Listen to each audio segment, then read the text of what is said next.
On dit une personne est libre financièrement lorsqu'il a suffisamment de revenus passifs et de richesses pour couvrir ses dépenses sans avoir besoin de travailler de manière active. En d'autres termes, quand vous arrivez à l'étape où vous avez la possibilité de choisir librement comment passer votre temps et comment dépenser votre argent sans être contrainte de travailler le jour suivant pour combler vos dépenses, sans quoi vous serez en galère, on pourra dire que vous avez atteint la liberté financière. Alors dans cette vidéo, on en parlera sur le comment atteindre cette liberté sans avoir trop besoin de remuer vos méninges.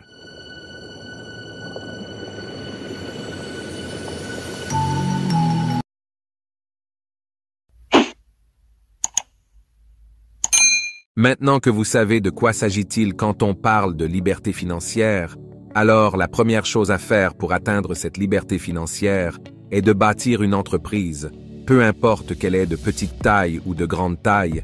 L'essentiel est de rendre réel votre projet, et ensuite travailler dur sur son développement pendant quelques années. Et avec le temps, vous pourrez recruter assez du personnel qui travailleront à votre place, et cette entreprise deviendra comme un revenu passif pour vous. Vous pourrez aussi créer un réseau autour de votre entreprise pour lui permettre d'être économiquement forte pour répondre aux besoins nécessaires. Je sais que vous pourrez voir qu'il est difficile de lancer sa propre entreprise par manque de temps ou de moyens, mais sachez que vous pouvez par exemple lancer une entreprise dans les compagnies de marketing relationnel et développer votre réseau, c'est aussi une entreprise.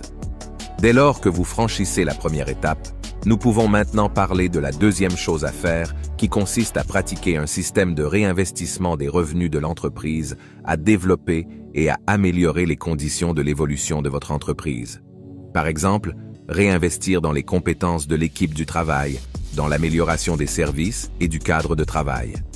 Ce qu'il faut comprendre dans cette deuxième étape, c'est d'utiliser les revenus générés pour renforcer le système de fonctionnement de votre entreprise.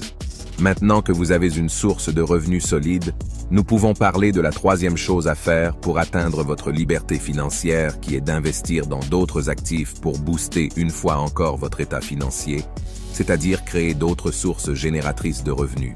Par exemple, investir dans l'immobilier, dans la bourse ou dans les actions, et c'est de cette manière que vous pouvez atteindre votre liberté financière.